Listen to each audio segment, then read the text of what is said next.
Hello students, how are you. देखिए, मैं आपको आज बता रही हूँ MSOE 001 सब्जेक्ट अगर आपके पास है शिक्षा का समाजशास्त्र, तो आप इस वीडियो को ज़रूर देखिए। इंग्लिश में भी बताऊंगी, ठीक है। ये बहुत इंपॉर्टेंट क्वेश्चन है। और लेटेस्ट आप देखिए, यहाँ पे लिखा हुआ है 2020 का ये क्वेश्चन पेपर है। और इसमें इंपॉर्टेंट क्वेश्चन आपको मैं बता देती हूँ, और इसको देखना आपके लिए अनिवार्य है अगर आप सोशियोलॉजी के स्टूडेंट हैं। तो आपको किन्हीं 5 प्रश्नों के उत्तर देने हैं, 500 शब्दों में इनका उत्तर लिखना है, और कम से कम 2 प्रश्नों का उत्तर अवश्य देना है आपको, ठीक है। यूनिट जितनी भी यूनिट है उनमें से भाग 1 में से 2 क्वेश्चनों का आंसर देना है। इसमें मैं एक एक करके आपको बता देती हूँ। पहला क्वेश्चन जो है वो है समितियों की क्षमता निर्माण पर शिक्षा की भूमिका की चर्चा कीजिए, 20 नंबर का है।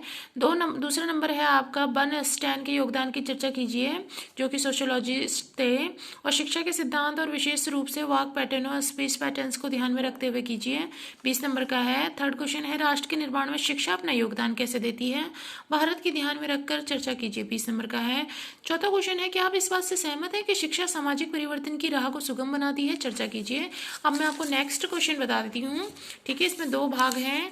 और फिफ्थ क्वेश्चन है शिक्षा को समझने में प्रक्रियात्मक एवं द्वंद्व संबंधी दृष्टिकोण की आपसी तुलना कीजिए, बहुत इंपॉर्टेंट क्वेश्चन है, ठीक है। अब इस भाग 1 में से आपको कितने क्वेश्चन करने थे, 3 क्वेश्चन करने थे। अब भाग 2 में से आपको 6 क्वेश्चन देखिए। क्या आप इस बात से सहमत है कि शिक्षा को एक वस्तु के रूप में खरीद फरोख्त की जा सकती है, आलोचनात्मक चर्चा कीजिए। हाँ, जैसा कि आजकल हो रहा है भाई, ये इंपॉर्टेंट क्वेश्चन है, इसको भी देख लेना। और 7वां क्वेश्चन है मुक्त एवं दूर शिक्षा के मुख्य उद्देश्य क्या है, इन्हें प्राप्त करने में प्रौद्योगिकी की भूमिका का वर्णन कीजिए। मुक्त एवं दूर शिक्षा, जिसको आप करस्पॉन्डेंस मुफ्त कहते हो ना, ओपन से, उसको देख लेना ध्यान से। और 8वां क्वेश्चन है ज्ञान अर्थव्यवस्था में शिक्षा के महत्व का वर्णन कीजिए। 9वां क्वेश्चन है आपका सार्क देशों में शैक्षिक सुधारों के महत्वपूर्ण विचारणीय मुद्दों की चर्चा कीजिए। और 10th क्वेश्चन है वृत्तिपरक प्रोफेशनल शिक्षा में निजी क्षेत्र की सहभागिता की आवश्यकता की चर्चा कीजिए, ठीक है। तो ये 10 क्वेश्चन हैं, प्रत्येक भाग में से आपको क्वेश्चन करने हैं, वो मैं आपको ऑलरेडी बता चुकी हूँ। अगर आप इंग्लिश वाले स्टूडेंट हो तो एक बार इस पर भी नज़र मान लीजिए, नज़र देख लीजिए। MSOE 001 sociology of education, and you have to do 2 questions by each section. In section number 1 you can see you have to write all questions answer in 500 words. And first question is discuss the role of education and capacity of building of the marginalized pupil. And second question is critically discuss Bernstein's contribution to the theory of the education with special references to speech pattern. This is for 20 marks. And third question is how does education contribute to the process of the nation building, discuss in reference to India. Fourth question is do you agree that education facilitates sociology changes, explain. And next question is fifth question is compare functional and conflict approaches to the understanding of education.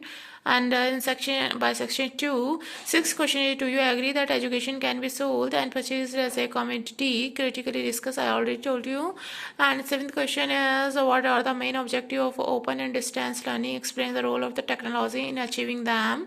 And 8th question is explain the significance of the significance and the education of the knowledge economy. And 9th question is discuss the critical concern of educational reforms in SAARC countries. And 10th question is discuss the need of the involvement of the private sector in professional education.